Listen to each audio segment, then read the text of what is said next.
Muito bem, gente. Nos dois últimos vídeos, eu defini estatística frequentista, intervalo de confiança e valor de P. Vamos discutir agora como usar essa coisa de estatística frequentista para interpretar resultados de trabalhos. E também como não usar, ok? Nós não devemos, isso é uma discussão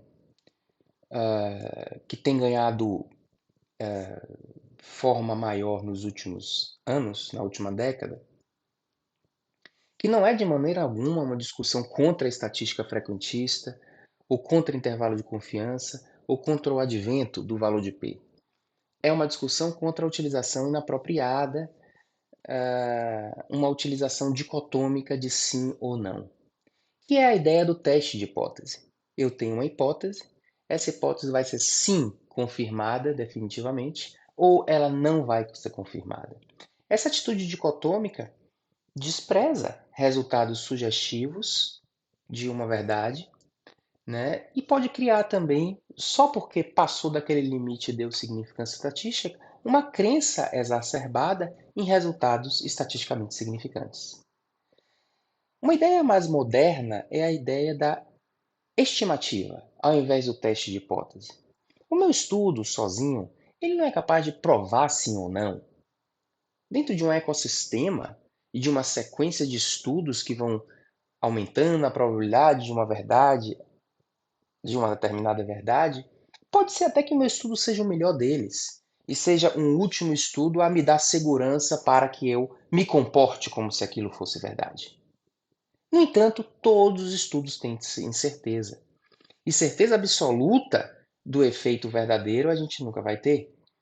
Portanto, é melhor que a gente entenda que estudos, ciências, amostras, elas estão estimando uma verdade inalcançável. E melhor que dizer se a verdade é verdadeira ou não, é eu estimar o tamanho daquela verdade.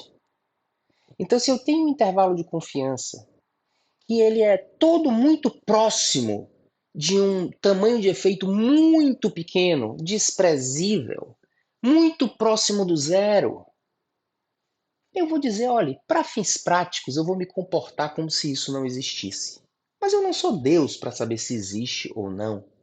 Da mesma forma, se você tem um intervalo de confiança que a maioria dos valores sugerem uma verdade, um efeito, um tipo de relação entre variáveis relevante, você vai sugerir que aquilo ali, aquele tamanho de efeito dentro daquele intervalo pode ser verdadeiro e o leitor vai usar aquilo para interpretar na sua epistemologia. Portanto, a ideia é evitar a postura dicotômica de algo menor que 0,05 é significativo, algo maior que 0,05 de valor de P não é significativo. Evitar também usar o intervalo de confiança para teste de hipótese, se ele tocou ali na hipótese Lua, já não é significativo. Na realidade, olhe ele. E qual é a maioria dos valores que estão ali dentro de um intervalo de confiança? Uma coisa é o intervalo de confiança que envolve a hipótese nula e que a hipótese nula está ali no centro dele. Outra coisa é o intervalo de confiança que o primeiro valor dele é a hipótese nula e todos os outros valores são acima dele, mesmo que ele tenha tocado na hipótese nula. São interpretações diferentes. O primeiro estudo ele acaba sugerindo, se ele tiver precisão, de que a coisa é muito pequena. Tão pequena que a gente pode considerar inexistente. O segundo estudo sugere, na maioria dos seus valores, de que a coisa é real, mesmo que um dos valores aceite a possibilidade de não ser real. Portanto, a gente aceita diferentes verdades na estimativa. Não que de diferentes verdades que vão coexistir. A gente está num positivismo, num pós-positivismo. Mas a gente aceita que diferentes verdades, a concorrência entre verdades. Mas a gente leva em consideração quais são a maior possibilidade, quais são os valores que estão mais aí plausíveis, ou seja, dentro daquele intervalo de a maioria dos valores plausíveis que estão sendo descritos ali. Então é uma coisa que a gente vai discutir ao longo desse módulo, ao longo de outros estudos, etc. Essas duas possibilidades, né? O teste de hipótese que justamente por a gente estar testando de uma maneira dicotômica, a gente cria erro tipo 1 e cria erro tipo 2, a gente ou uma postura menos afirmativa ou dicotômica, mas que simplesmente resolve o problema de erro tipo 1 e tipo 2. Na hora que eu digo eu tenho certeza de uma coisa, eu tenho mais chance de estar errado. Na hora que eu digo, olha, amigo, eu vou te sugerir isso aqui, pode ser. Aqui está no meu nível assim de segurança. Você erra muito menos. E ciência é muito mais a respeito de incerteza do que de certeza.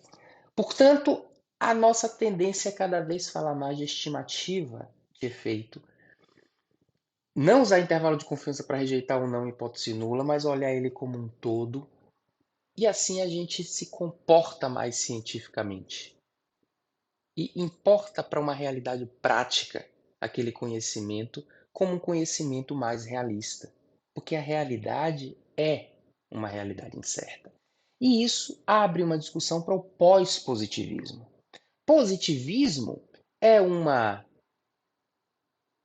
ontologia que considera que existe uma verdade e que eu quero investigar essa verdade.